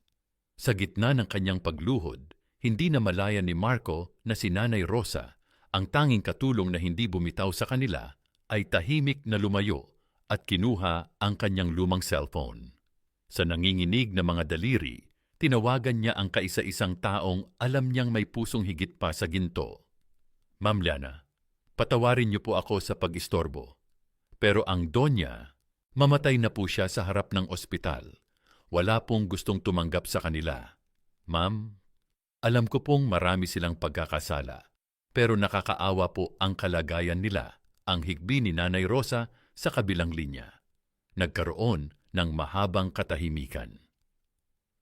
Sa kabilang dako, nakatayo si Liana sa kanyang malawak na balcony. Tinitignan ang mga ilaw ng lungsod na tila mga bituing hindi kayang abutin ng mga nasa ibaba. Naramdaman niya ang isang pamilyar na hapdi sa kanyang puso. Ang hapdi ng alaala noong siya ang nag-aalaga kay Doña Esmeralda. Noong siya ang tagahugas ng paa nito at tagamasahe tuwing gabi. Huwag kang mag-alala, Nanay Rosa. Sabihin mo sa kanila na manatili roon. May darating na tulong, ang huling sinabi ni Liana bago niya ibinaba ang telepono. Makalipas ang 15 minuto, isang marangyang ambulansya ang huminto sa tapat ni Marco. 2 doktor at ilang nurse ang mabilis na bumaba at kinuha si Doña Esmeralda. Inilipat sila sa isang private suite sa itaas na palapag ng ospital. Isang silid na amoy sariwang bulaklak, may malamig na aircon at malambot na kama na tila isang ulap sa gitna ng kanilang impyerno. Hindi makapaniwala si Marco. Ang bawat gamot, bawat test at bawat kagamitang ginamit sa kanyang ina ay ang pinakamahal at pinakamahusay. Nang dumating ang bill sa kanilang silid, tila huminto ang tibok ng puso ni Marco. Ang halaga ay aabot sa daan-daang libo. Nurse, sino po ang nagbayad nito? Wala kaming pera, ang nanginginig na tanong ni Marco. Paid in full na po ito, sir. Isang anonymous donor ang nag-ayos ng lahat. Sabi lang po niya, ituring niyo raw itong pautang sa langit, ang sagot ng nurse bago ito lumabas ng silid. Ngunit habang natutulog si Marco sa tabi ng kama ng kanyang ina dahil sa sobrang pagod, dahan-dahang nagmulat ng mata si Doña Esmeralda. Sa kanyang tabi, nakita niya ang isang maliit na card na nahulog mula sa isang basket ng prutas. Gamit ang kanyang nanginginig na kamay, kinuha niya ito at binasa ang nakasulat sa likod. Ang tunay na liwanag ay hindi nanggagaling sa kuryente, kundi sa dangal ng isang pusong marunong magmahal. Magpagaling po kayo, nanay. Ima, walang pangalan, pero kilala ni Doña Esmeralda ang bawat kurbada ng mga letra. Iyon ang sulat kamay ng babaeng tinawag niyang basura. Iyon ang sulat kamay ng babaeng pinalayas niya sa gitna ng ulan. Ang bawat salita ay tila isang mainit na ulan na naghuhugas sa lahat ng dumi sa kanyang kaluluwa. Ang kanyang puso, na dati ay matigas na parang bato, ay unti-unting nadurog sa bigat ng pagsisisi. Nang magising si Marco, nakita niya ang kanyang ina na umiiyak ng tahimik habang nakatingin sa kisame. Marco. Ang paos na tawag ng matanda. Bakit ma? May masakit ba sa iyo? Tatawag ako ng doktor. Ang mabilis na tugon ni Marco. Wag, Marco, makinig ka sa akin. Dalhin niyo ako sa kanya. Kahit huling sandali na lang ng buhay ko, dalhin niyo ako kay Liana. Gusto kong lumuhod sa harap niya. Gusto kong humingi ng tawad sa lahat ng ginawa natin. Ang hikbi ng matanda ay tila isang sigaw ng kaluluwang nagnanais ng kaligtasan. Tumingin si Marco sa card na hawak ng kanyang ina. Doon lamang niya naintindihan na ang pinakamalaking pagkakamali nila ay hindi ang pagkawala ng yaman, kundi ang pagtatapon sa kaisa-isang tao na handang mahalin sila kahit wala na silang anuman. Ang bawat kanto ng Mansyong de Vega na dati ay nagniningning sa karangyaan ay tila isa na ngayong bangkay na unti-unting naaagnas. Ang alikabok sa sahig ay kasing kapal na ng balat ng mga taong nanirahan dito, puno ng dumi at kapabayaan. Sa gitna ng katahimikan ng madilim na bahay, ang tanging naririnig ay ang mahinang pag-ungol ng hangin na pumapasok sa mga siwang ng bintana, tila isang babala ng paparating na wakas. Isang dambuhalang itim na sasakyan ang dahan-dahang huminto sa tapat ng gate. Ang mahinang pagpito ng mga gulong sa graba ay tila isang hudyat ng pagdating ng bagong kabanata. Bumukas ang pinto at lumabas si Liana. Suot niya ang isang kulay abong coat na tila sumisimbolo sa kanyang matatag na kalooban. Kasunod niya ang ilang mga lalaking nakasuot ng formal na baruong at 2 pulis na nakatayo ng tuwid. Hawak ang mga dokumentong tatapos sa lahat ng ilusyon ng mga de Vega. Chairwoman, handa na po ang lahat, wika ni Gabriel habang binubuksan ang maliit na pinto ng gate. Ang tunog ng kinakalawang na bakal na pilit na binubuksan ay umaling-aw-ngaw sa buong kalsada, isang matinis na tunog na tila nagpapahayag ng pagsuko. Pagpasok ni Liana sa loob ng sala, ang amoy ng kulob at napanis na pagkain ay sumalubong sa kanya. Hindi siya nandidiri. Sa halip nakaramdam siya ng isang matinding pait. Naalala niya ang bawat oras na ginugol niya sa pag-aayos ng bawat plorera at pagpupunas ng bawat sulok ng bahay na ito. Ang lahat ng pagmamahal na itinanim niya rito ay nauwi lamang sa ganitong uri ng pagkabulok. Liana. Ang paos na boses ni Marco ang bumasag sa katahimikan. Nakatayo siya sa gitna ng hagdan. Ang kanyang hitsura ay tila isang pulubi na naliligaw sa sarili niyang tahanan. Ang kanyang mga mata ay naniningkit sa liwanag ng araw na tumatagos sa pinto. Mr. De Vega, narito kami para opisyal na bawiin ang ari-arian na ito, ang formal na pahayag ng abogado ni Liana. Base sa mga dokumentong nilagdaan ninyo bilang garantiya sa mga pautang ng L&E Holdings, ang mansyong ito at ang lahat ng kagamitan sa loob ay pag-aari na ng aming kumpanya. Mayroon kayong 1 oras para kunin ang inyong mga personal na gamit. 1 oras? Liana, maawa ka naman. Saan kami pupunta? Ang nanay ko kakalabas lang ng ospital. Ang pagsusumamo ni Marco habang dahan-dahang bumababa sa hagdan. Ang kanyang boses ay puno ng desperasyon. Isang tunog na parang pisi na malapit ng maputol. Tumingin si Liana sa paligid. Ang kanyang mga mata ay dumaan sa bawat dingding na naging saksi sa kanyang mga luha. Marco, ibinigay ko sa inyo ang lahat. Ibinigay ko ang 5 taon ng buhay ko, ang bawat sentimo ng mana ko, at ang bawat patak ng pasensya ko. Pero anong ginawa niyo?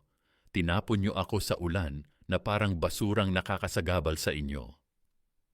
Nagkamali ako, Liana. Patawarin mo ako. Gagawin ko ang lahat. Basta, huwag mo lang kaming paalisin. Muling pagsusumamo ni Marco, tila handa ng lumuhod sa harap ng kanyang dating asawa. Ngunit bago pa makasagot si Liana, isang malakas na pagkalabog ang narinig mula sa likuran. Biglang pumasok si Bianca, ang buhok ay gulo-gulo, at ang mga mata ay nanlilisik sa galit. Mukhang nakatakas ito mula sa motel o baka pinakawalan lang para saksihan ang kanyang sariling pagbagsak. "You witch!" sigaw ni Bianca habang sumusugod patungo kay Liana. "Ninanakaw mo ang lahat sa amin.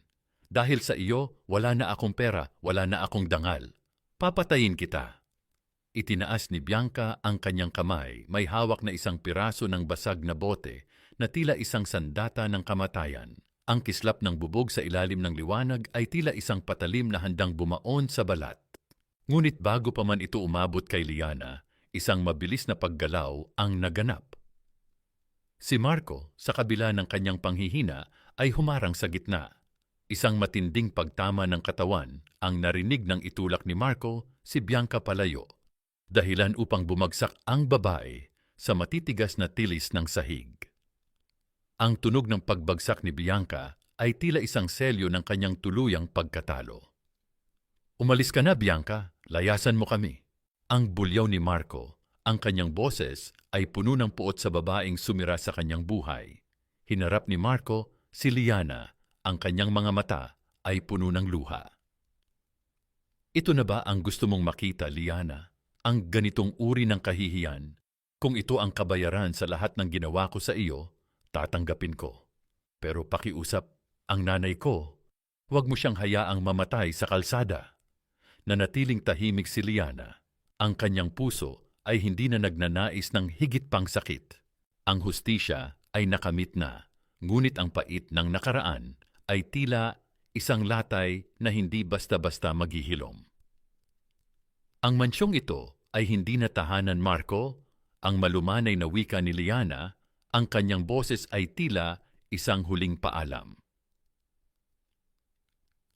Isa na lang itong alaala ng isang pagkakamaling hindi ko nauulitin. Nang tuluyan ng mailabas ng mga pulis si Bianca mula sa mansyon, ang tanging naiwan sa loob ng malawak na sala ay ang mabigat na katahimikan at ang pait ng mga naguguhong pangarap. Nakaluhod pa rin si Marco sa malamig na sahig. Ang kanyang mga balikat ay nanginginig sa bawat paghikbi na pinipilit niyang pigilan, ngunit ang kanyang mga luha ay patuloy na pumapatak, nag-iiwan ng maliliit na bakas sa maalikabok na marmol. Dahan-dahang inangat ni Marco ang kanyang mukha upang tignan si Liana. Ang mga mata niyang dati ay puno ng pagmamataas at pandidiri ay ngayon ay nagmamakaawa, tila isang batang uhaw sa kalinga na matagal na niyang itinapon. Liana, please, bumalik ka na sa akin. Ang nanginginig na boses ni Marco ay pumuno sa hangin, nagdadala ng isang halong kirot at desperasyon. Alam kong naging bulag ako. Alam kong naging demonyo ako sa iyo. Pero nandito ako ngayon, nakaluhod sa harap mo. Handa kong iwan ang lahat. Handa kong simulan ulit ang buhay natin. Bigyan mo lang ako ng isa pang pagkakataon para maging asawang nararapat sa iyo. Pilit niyang inabot ang laylayan ng kulay abong coat ni Liana, tila kumakapit sa huling hibla ng kanyang pag-asa. Ngunit dahan-dahang humakbang ng paatras si Liana, hindi dahil sa pandidiri, kundi dahil sa pagtatakda ng isang hangganan na hindi na kailanman maaaring tawirin. Naramdaman ni Liana ang pagtibok ng kanyang puso. Kung nangyari ito, 5 taon na ang nakalipas, baka napayakap pa siya kay Marco at pinatawad ito ng walang pag-aalinlangan. Ngunit ang mga sugat na paulit-ulit na hiniwa at tinapakan ay hindi naghihilom sa pamamagitan lamang ng iilang patak ng luha. Tumingin siya sa kabuuan ng mansyon, sa kusina kung saan siya nagpakapagod, sa hagdan kung saan siya madalas iwanang mag-isa, at sa mismong lugar kung saan pinilit siyang pumirma sa mga papel ng paghihiwalay. Tingin mo ba, Marco, madaling burahin ang lahat ng ito? Ang malumanay ngunit matatag na sagot ni Liana. Walang galit sa kanyang boses, tanging isang malalim na kalungkutan na nagmumula sa isang kaluluwang matagal nang namatay at muling nabuhay. Sa loob ng 5 taon, bawat gabi ay dinadasal ko na sana makita mo ang halaga ko. I cooked for you, I cleaned for this family, I paid your debts in secret, I gave you my entire soul. Pero ang ibinalik niyo sa akin ay pambabastos at panlalait. I know, I was stupid. Ang sigaw ni Marco sabay sipa sa hangin dahil sa matinding galit sa kanyang sarili. Pero tao lang ako, Liana. Nagkakamali ako. Can't we just forget this nightmare? I swear, araw-araw kong papatunayan sa iyo na nagbago na ako. Umiling si Liana. Isang mapait na ngiti ang sumilay sa kanyang mga labi habang tinititigan ang mga mata ng lalaking minsan niyang minahal ng higit pa sa kanyang sarili. Ang pagmamahal, Marco, ay hindi parang switch ng kuryente na kapag pinatay mo at itinapon sa dilim, pwede mong buhayin ulit sa oras na maisipan mong gusto mo ng maliwanagan. Paliwanag ni Liana, ang bawat salita ay tumatagos sa puso ni Marco.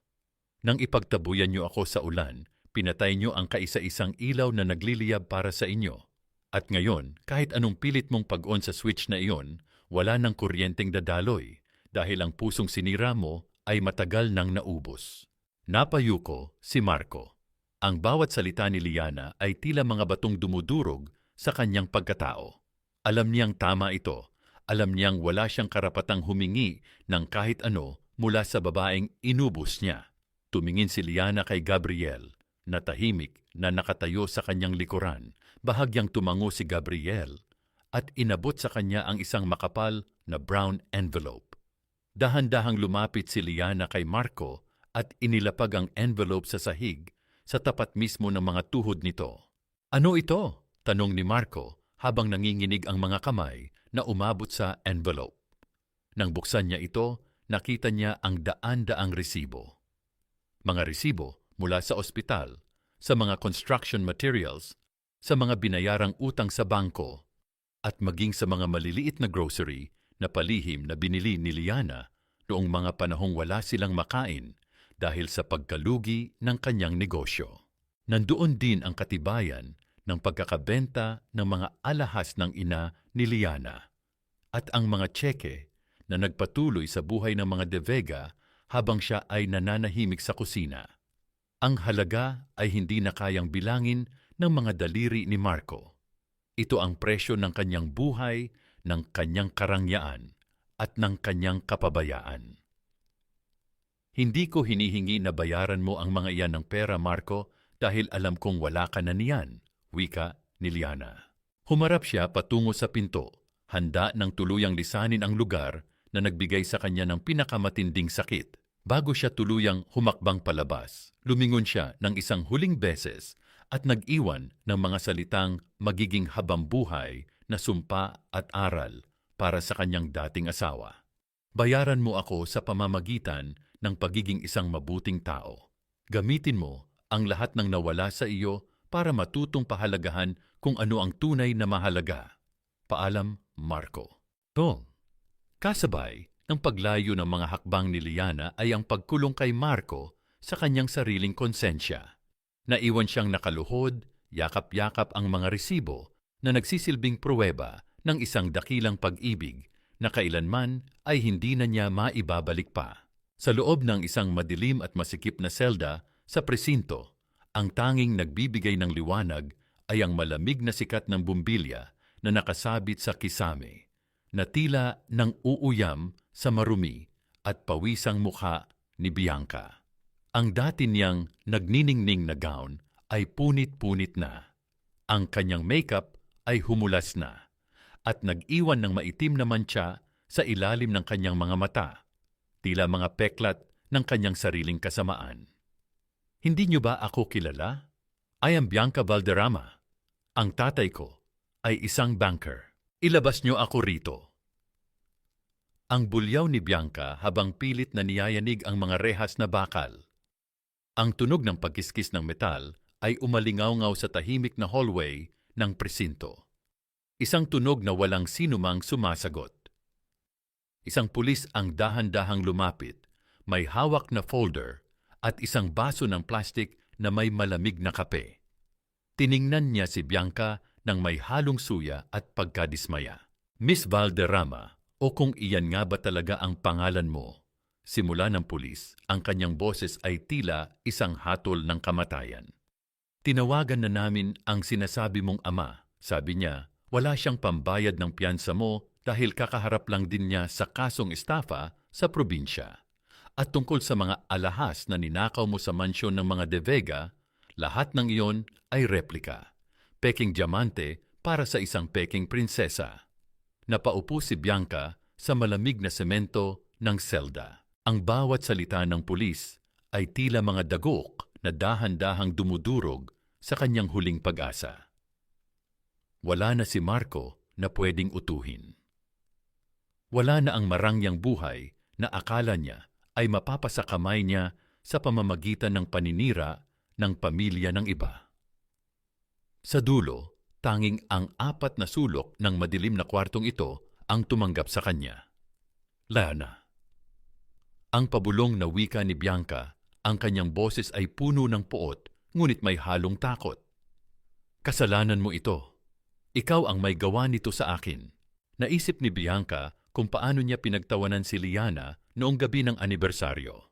Akala niya ay nakuha na niya ang lahat, ang lalaki, ang mansyon at ang kapangyarihan.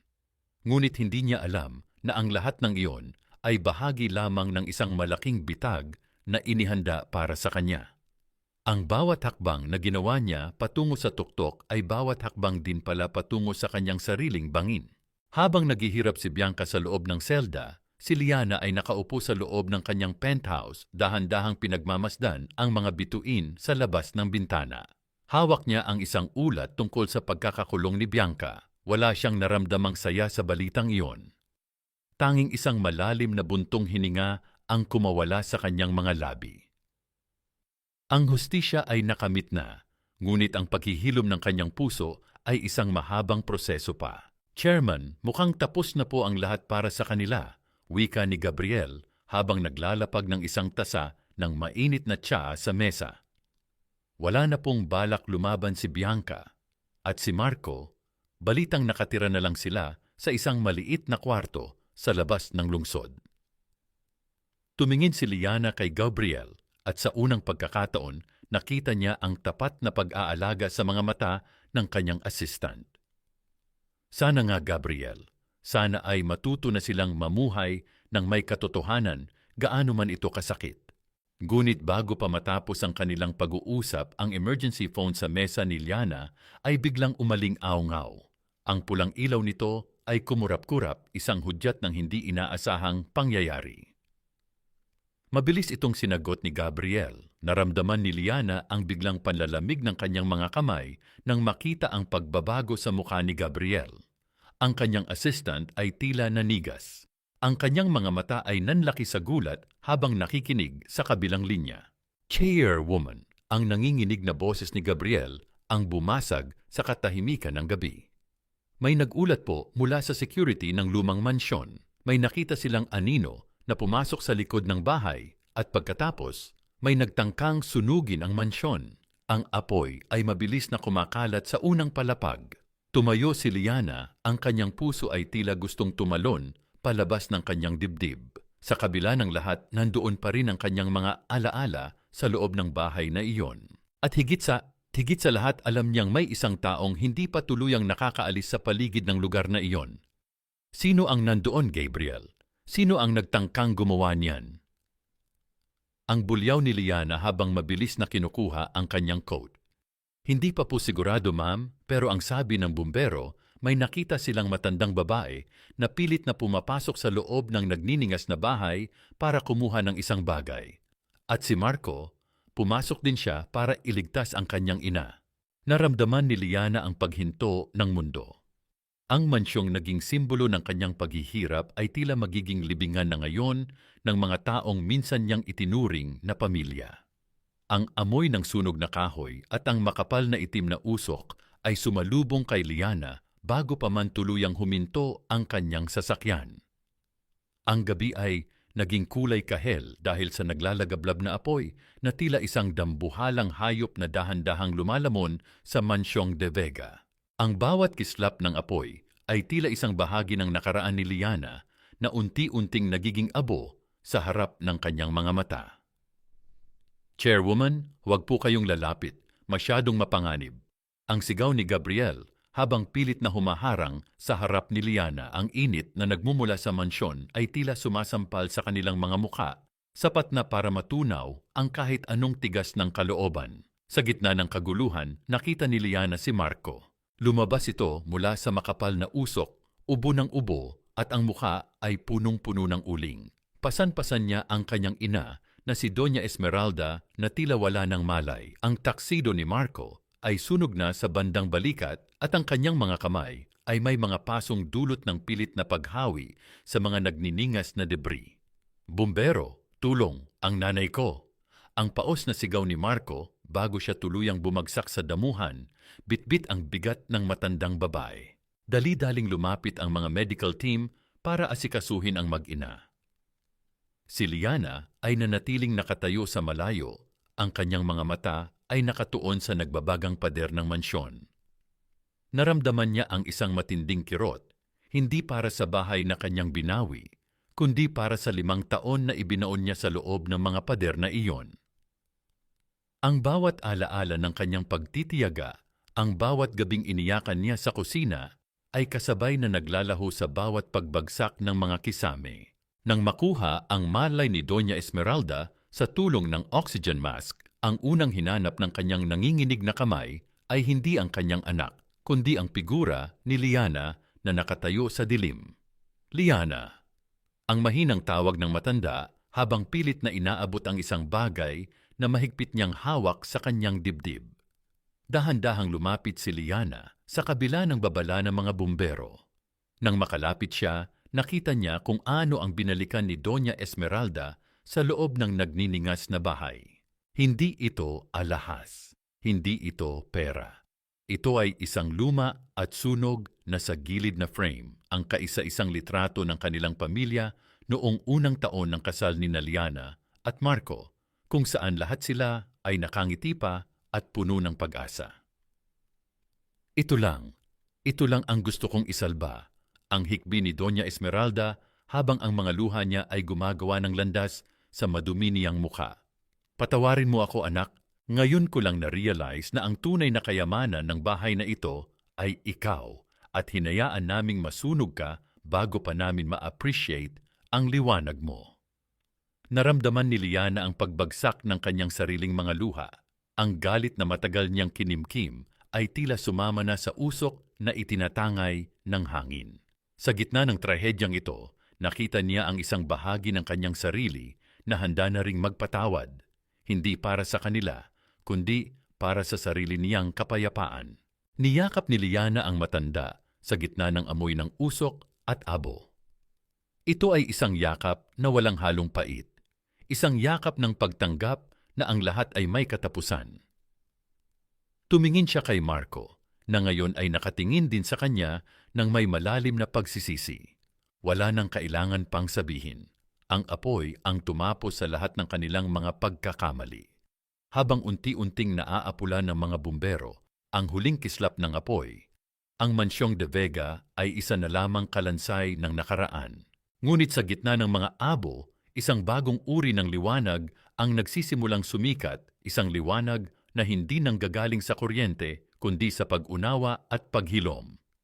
Gabriel, tawag ni Liana habang nakatingin sa nagbabagang guho. Siguraduhin mong dadalhin sila sa pinakamahusay na rehabilitation center. At ang mansyong ito, huwag nyo nang ipaayos. Ipagiba nyo ang lahat at gawin ninyong isang hardin para sa mga taong gustong makahanap ng katahimikan. Pumasok muli si Liana sa kanyang sasakyan, iniwan ang mga anino ng kanyang nakaraan. Ngunit bago sila tuluyang umalis, isang huling tanong ang pumasok sa kanyang isipan habang nakikita ang mga bumbero na nagliligpit na ng kanilang mga kagamitan. Nasaan na nga ba ang tunay na simula ng isang tao kapag ang lahat ng kanyang pinaghirapan ay naging abo na? Lumipas ang ilang buwan na tila isang dahan-dahang pag-agos ng ilog, tinatangay ang mga labi ng sakit at iniiwan ang malinis na dalampasigan ng bagong simula. Ang ingay at usok ng Maynila ay napalitan ng mapayapang huni ng mga ibon at ang amoy ng basang lupa sa isang tahimik na bayan sa Batangas. Doon, sa isang maliit ngunit malinis na bahay na may malawak na hardin, naninirahan sina Marco at Doña Esmeralda. Wala na ang mga mamahaling kasuotan at ang mapagmataas na tingin sa mundo. Si Marco ay nakasuot na lamang ng simpleng kamiseta. Ang kanyang mga kamay ay naging magaspang na dahil sa pag-aalaga ng mga halaman at pagtatrabaho sa isang maliit na hardware store sa kabayanan. Si Doña Esmeralda naman ay madalas na nakaupo sa balkonahe, nakatingin sa mga bulaklak na siya mismo ang nagdidilig tuwing umaga. Ang kanyang mukha, bagamat may mga bakas ng katandaan at pinagdaan ng hirap, ay mas payapa na ngayon kaysa noong siya ay nababalot pa ng mga diamante. Isang hapon, habang ang kulay ng langit ay unti-unting nagiging rosas at lila, isang pamilyar na puting sasakyan ang huminto sa tapat ng kanilang kawayang bakod. Bumaba si Liana, suot ang isang simpleng bestidong kulay asul na tila nakikibagay sa katahimikan ng paligid. Ang kanyang pagdating ay hindi na nagdadala ng tensyon o takot. Sa halip, ito ay tila isang malumanay na pagbisita ng isang lumang kaibigan. Liana, napadala ka rito. Ang boses ni Marco ay malumanay. Wala na ang bakas ng kayabangan na dati ay tila pader na nakapaligid sa kanya. Lumapit siya at kinuha ang dalang basket ng mga prutas mula kay Liana. Salamat sa pagdalaw. Mabuti naman ang kalagayan ni nanay. Dahan-dahang lumapit si Liana kay Doña Esmeralda na agad nang ngumiti nang makita siya. Anak, salamat sa lahat. Salamat sa pagkakataong maranasan ang ganitong klaseng kapayapaan, ang pabulong na wika ng matanda habang hinahawakan ng kamay ni Liana. Naupo silang tatlo sa ilalim ng isang dambuhalang puno ng mangga. Doon, sa gitna ng malamig na simoy ng hangin, kinuha ni Liana ang isang maliit at lumang sobre mula sa kanyang bag. Ito ang sulat na matagal na niyang itinatago. Ang sulat na isinulat niya noong gabing balak na niyang iwan si Marco, 3 taon na ang nakalilipas, ngunit pinili pa rin niyang manatili. Gusto kong basahin niyo ito, hindi para saktan kayo, kundi para tuluyan ko ng mapalaya ang huling bahagi ng nakaraan ko. Wika ni Liana. Binasa ni Marco ang sulat ng tahimik. Doon ay nakasulat ang lahat ng pangarap ni Liana para sa kanilang pamilya. Isang simpleng buhay na puno ng katapatan, kung saan hindi kailangan ang dambuhalang mansyon basta't may pag-unawa. Naramdaman ni Marco ang panunuyo ng kanyang lalamunan nang mabasa ang huling linya. Mahal kita, Marco, hindi dahil sa kung anong meron ka, kundi dahil naniniwala ako sa taong pwede mong maging. Liana, I am so sorry. Ang boses ni Marco ay basag, puno ng pagsisising habambuhay na niyang dadalhin. I threw away the only real thing I ever had for a shadow of wealth that was never mine. Thank you for not letting us rot in the streets, kahit na iyon ang nararapat sa amin. Umiling si Liana at ngumiti ng tipid. Ang pagpapatawad ay hindi ibig sabihin na babalik tayo sa dati, Marco. Ito ay paraan para makapaglakad tayo sa magkaibang landas ng walang bitbit na bigat sa ating mga puso. Masaya ako na nakita nyo na ang tunay na liwanag sa simpleng buhay. Nang magpaalam na si Liana, iniwan niya ang sulat sa kanila, isang paalala at isang pagsasara. Habang naglalakad siya patungo sa kanyang sasakyan, nakita niya si Gabriel na naghihintay sa kanya, nakasandal sa pinto ng sasakyan at may hawak na isang maliit na bouquet ng mga ligaw na bulaklak. Dahan-dahang lumapit si Gabriel at hinawakan ang kamay ni Liana. Naramdaman ni Liana ang init at respeto sa haplos ng lalaki, isang pakiramdam na matagal na niyang kinalimutan.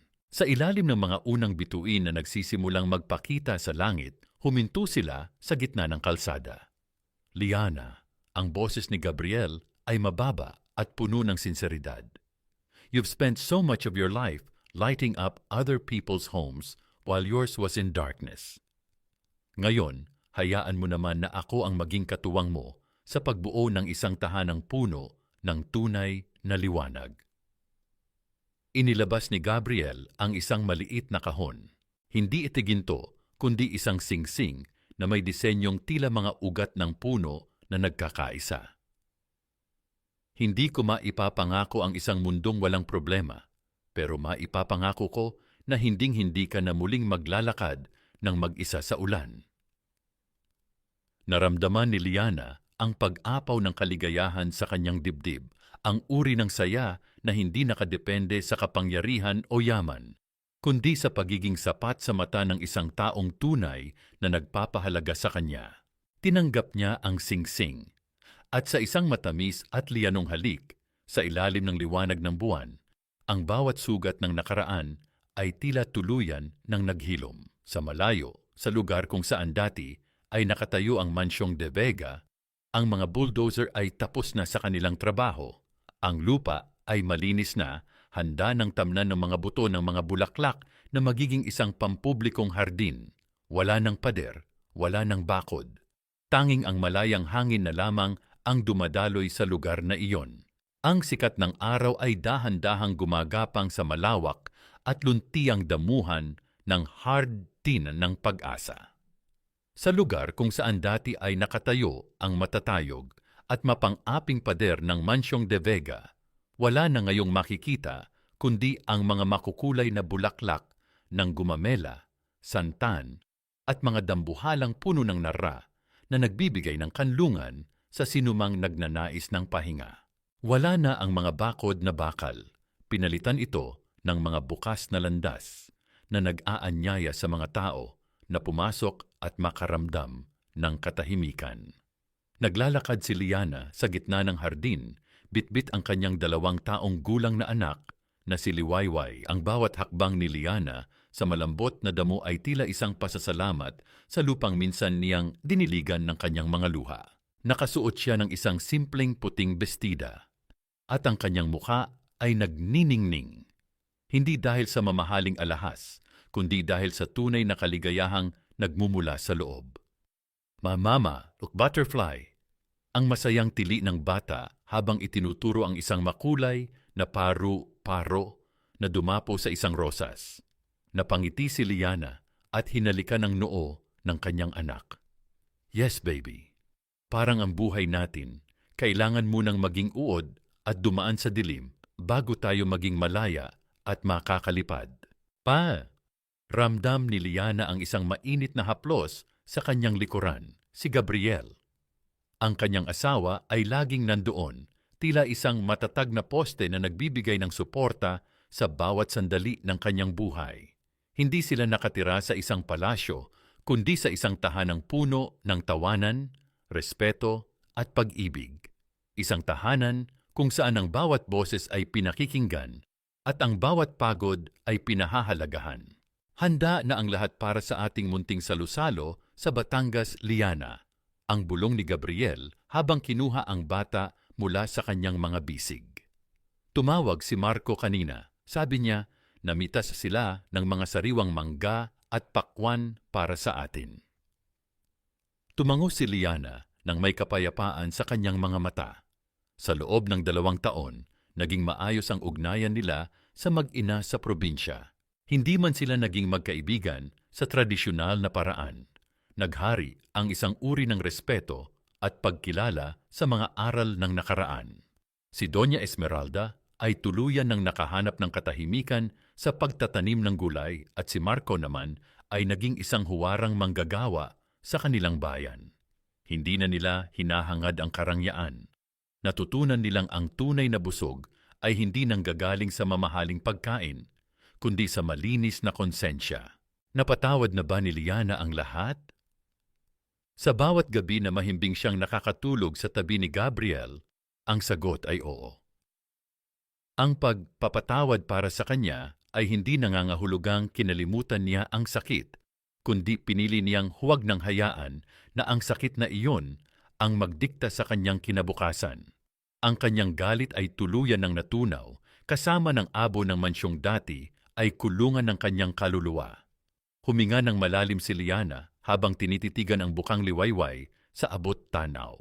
Ang bawat kislap ng araw sa mga dahon ay tila isang paalala ng kanyang paglalakbay. Mula sa pagiging asawang amoy kusina at itinapon sa dilim, naging reyna siya ng sarili niyang tadhana. Naalala niya ang bawat patak ng ulan noong gabing pinalayas siya. Ang bawat lamig na naramdaman niya ay naging apoy na nagpatibay sa kanya.